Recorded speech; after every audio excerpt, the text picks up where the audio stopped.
Olá, tudo bem com você? Meu nome é Sheila Hansen, eu sou terapeuta sistêmica e esse é mais um vídeo do Tá Sem Tempo? Eu leio para você. Nós estamos lendo o livro da Viola Davis, Em Busca de Mim, esse livro incrível que mostra um pouquinho da história dessa atriz maravilhosa aqui, falando sobre as dificuldades que ela teve quando ela estava na infância. Nós estamos no capítulo 5, página 53. Então, se você está acompanhando, bora para essa leitura de hoje. Capítulo 5, Campo Minado. Seu juiz, esses meninos têm mexido com os meus filhos há um tempão. Eu tive que fazer alguma coisa. Mae Alice Davis. Que será que essa mãe aprontou, meu pai? Vamos lá. O número 128 continuou a se deteriorar. As pessoas seguiam se mudando para aquele lugar. Apenas nos nossos últimos meses, fomos os únicos naquela armadilha mortal. Mas naquela época, os Thompson haviam chegado. Sabe, quando você é muito pobre, vive em uma realidade alternativa. Não é que tenhamos problemas diferentes dos restos das pessoas, mas não temos os recursos para disfarçá-los. Fomos despojados de protocolos sociais. Há um consenso de que todo mundo está tentando sobreviver. E quem é que vai tentar impedir isso? Os Thompson eram um perfeito exemplo. Eles eram uma família de 8 filhos, a maioria meninas. As mães ou tutoras eram duas mulheres que chamávamos de sapos. Por quê? Elas usavam óculos que faziam os olhos saltarem para fora e ambas tinham prognatismo. Elas tinham os dentes inferiores enormes, passando do lábio inferior. Também eram muito malvadas. Sempre gritavam com as crianças e as espancavam. Como sempre, ninguém se importava. Meu pai batia na gente e espancava minha mãe, então era a mesma coisa para nós.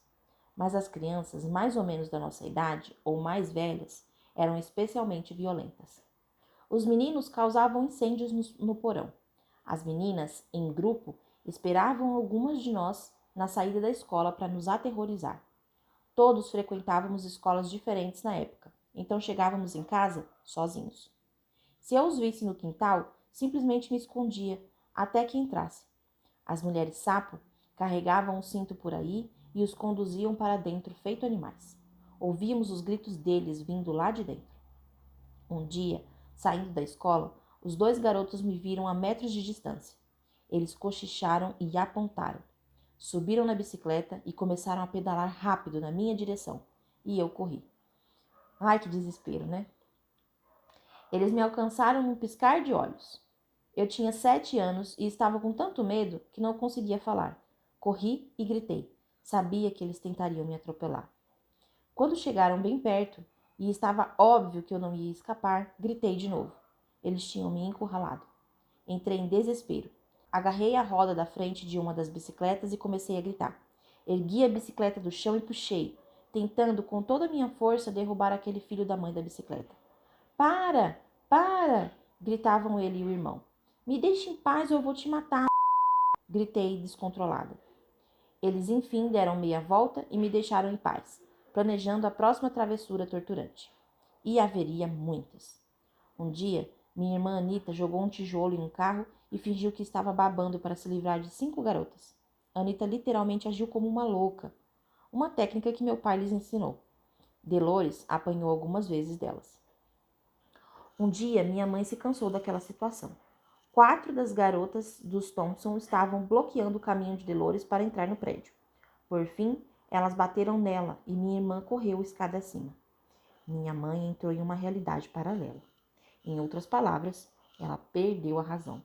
Desceu a escada correndo até a porta do prédio. Corri atrás dela. Eu amava presenciar qualquer tipo de briga fora do nosso apartamento. Era melhor do que qualquer programa de televisão em horário nobre. Minha mãe ergueu o punho. Vocês precisam parar de mexer com os meus filhos, entenderam? Se continuarem, eu vou acabar com vocês. Fiquei chocada.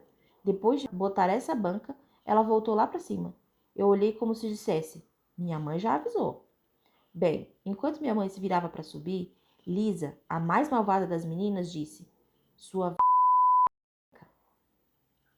A melhor comparação que posso fazer sobre o que aconteceu a seguir é daquela rocha indo atrás de Indiana Jones em Os Caçadores da Arca Perdida. Se ele não corresse, com certeza ia ser espatifado. Bem, minha mãe era rocha. Ela pulou do lance de escadas em que estava e disse: "Do que você me chamou?" Mas não era uma pergunta que necessitava de resposta, porque ela começou a bater tanto na Lisa que o corpo inteiro da garota saiu do chão enquanto ela caía na entrada do nosso prédio. As irmãs de Lisa ficaram estáticas. Minha mãe não parou por aí. Enquanto Lisa estava caída, ela apontou o dedo para a menina e terminou seu esculacho histórico. "Nunca mais me xingue assim, senão eu acabo com você de novo, está entendendo? E deixe meus filhos em paz." Ela se virou e subiu os últimos degraus até o nosso apartamento, xingando sem parar. "Vamos, Vala!" Eu estava impressionada. Olhei para trás e vi Lisa chorando, caída no chão. "Isso aí, minha mãe acabou com a sua raça." E foi então que o caos se instaurou. Queria fazer uma pausa aqui, porque fazendo essa leitura eu fiquei me lembrando da minha infância, sabe? Eu morava num quintal cheio de pessoas, né? Outras famílias e tinha crianças, né? E nas nossas brincadeiras, nada parecido com isso, tá? Deixando bem claro, nada parecido com isso. Mas crianças juntas, né? E a gente brincava e brigava muito. E eu me lembro que durante as nossas brigas, várias vezes as nossas mães vieram aos nossos auxílios para apartar a briga. E nessa, cada mãe puxava a sardinha para o seu próprio filho, né?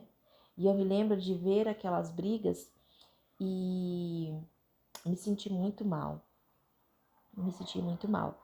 Aqui a Viola ela conta que ela se sentia vingada, né? Protegida. No meu caso, as brigas que aconteciam, primeiro que eu me sentia culpada, segundo que eu comecei a ter realmente um pavor de brincar de novo e, por acaso, brigar novamente e ter mais brigas das nossas mães.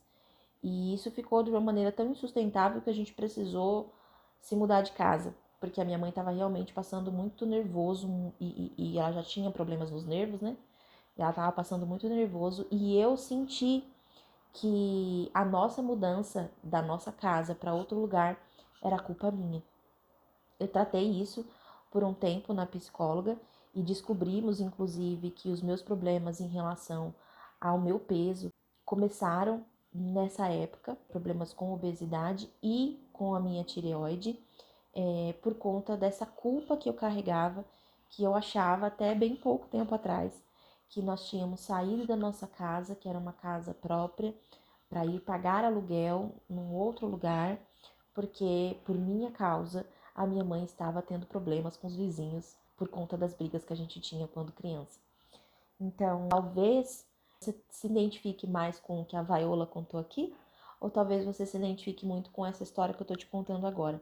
Mas eu queria saber aqui nos comentários se você, na sua infância, viveu num lugar assim.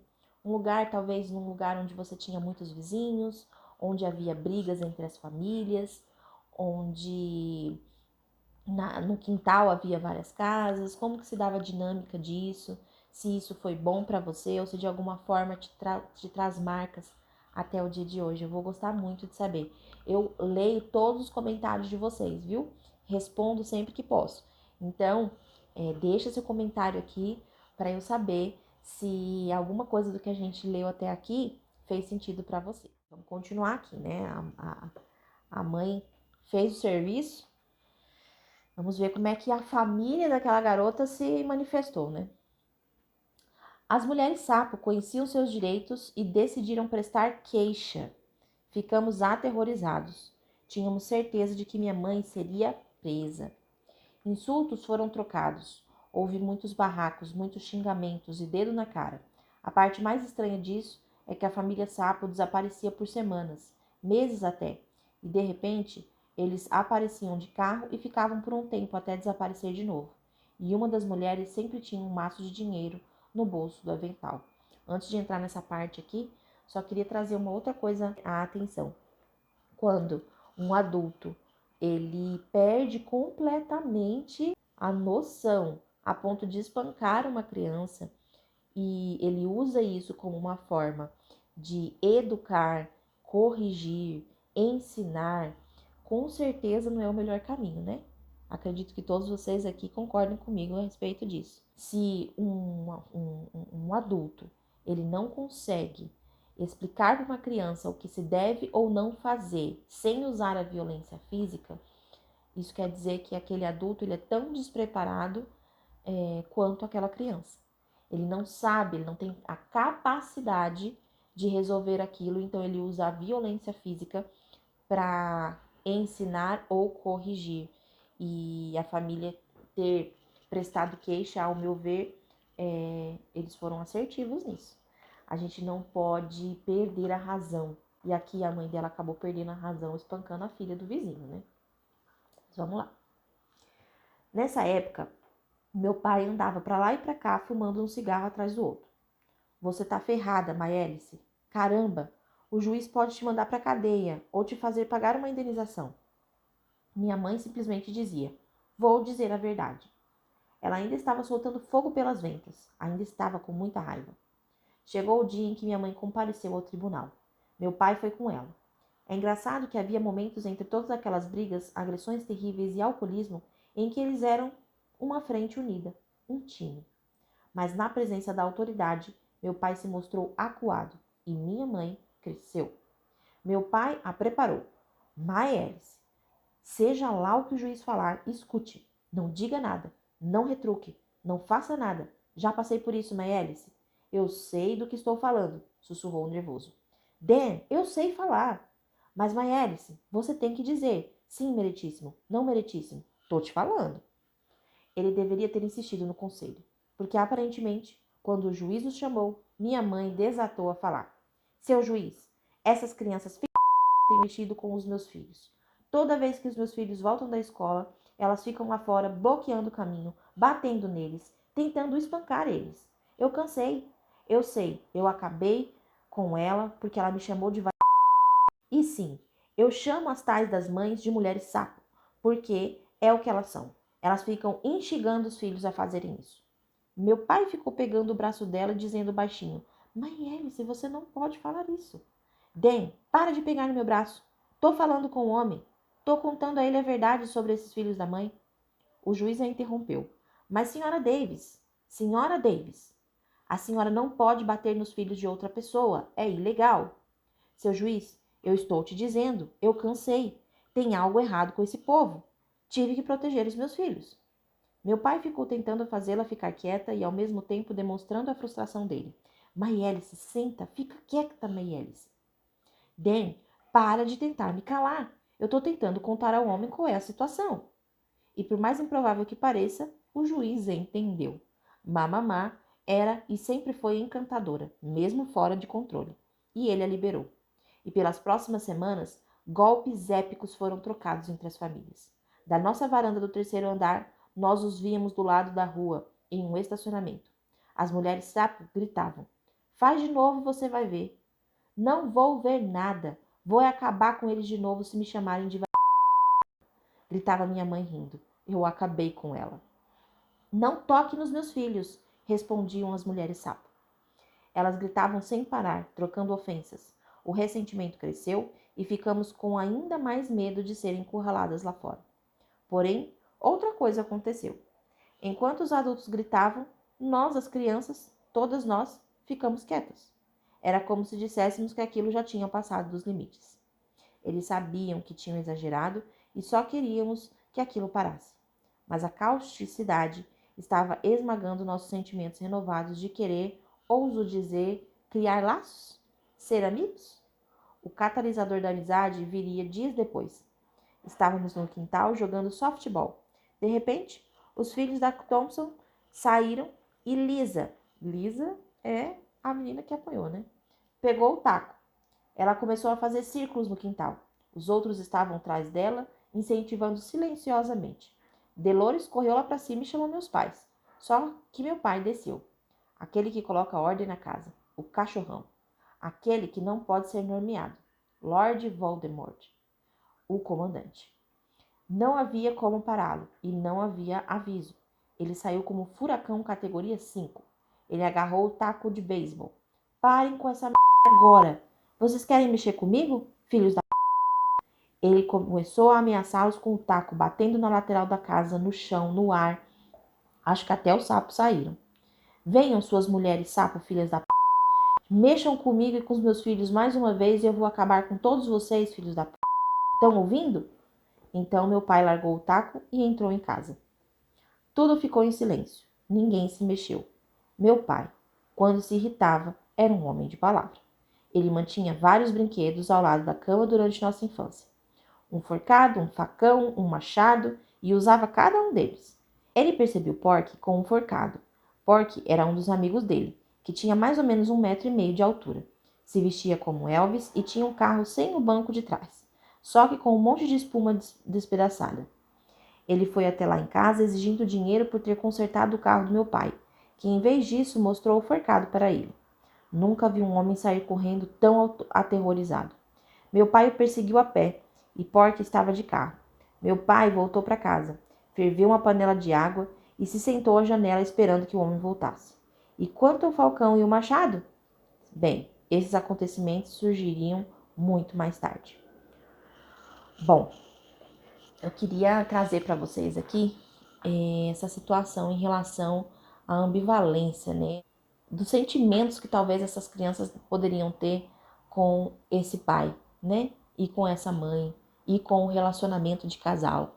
Então, assim, é realmente uma relação de amor e ódio, né?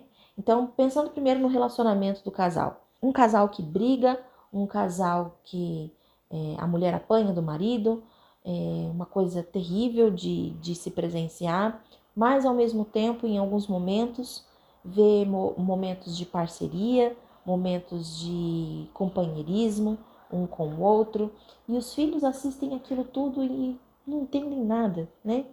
Os filhos assistem aquilo tudo e pensam, ué, mas eles se dão bem, eles se gostam ou eles se odeiam? E eu, o que eu faço com isso? Eu odeio meu pai ou eu amo meu pai, né? E isso se reflete depois também. Ah, o meu pai bate na minha mãe, mas meu pai me protege dos meus vizinhos encrenqueiros. Eu amo meu pai por me proteger dos meus vizinhos encrenqueiros ou eu odeio meu pai por ele bater na minha mãe? É uma confusão terrível dentro de uma criança. E pra gente que tá lendo como adultos, a gente já fica agoniado. Você imagina uma criança que não tem maturidade psicológica, emocional para lidar com esses sentimentos confusos que existem dentro delas, né? Então, é uma coisa para se pensar e uma coisa que eu quero que você reflita em relação à sua família também. Na sua família era assim? Quando você olha para o seu pai e para sua mãe, ou só para sua mãe, ou só para o seu pai, você sente confusão interna em relação ao que você deveria sentir por eles? Amor, ódio, amor, ódio. Como conseguir integrar essas duas coisas? Faz sentido para você? Coloca aqui para mim. A gente vai continuar essa leitura no próximo vídeo e eu espero você para descobrir aqui mais a respeito da história da Viola Davis. Um beijo para vocês. Tchau, tchau.